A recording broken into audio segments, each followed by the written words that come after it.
So we've got another composite question here. We've been given an f function, but spotting a problem here, we don't know the constant in front of the x, a g function, and we've been given the solution of gf of 2, and that's equal to 34.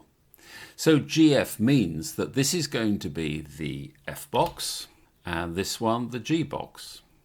So I would suggest the first thing we need to find is gf of x, if we put x in here. At this point, x will have just gone through the f box, so f is transformed into kx plus 3.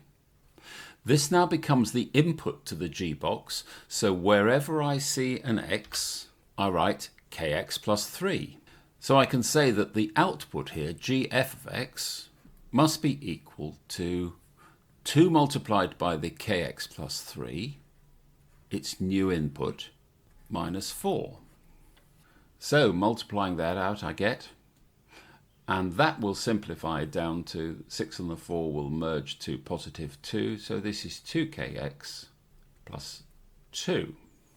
Now I'm going to use the extra fact they've given us here that if you make x 2, the result is 34. So what I've got to do is I've got to sub x is equal to 2, and the result of gf2 is 34. So subbing those two results in, I get that 34 is equal to, x is equal to 2, so this is 4k plus 2. Moving things around and simplifying, I get that 4k is equal to 32, and therefore k is equal to 8. And that's your answer.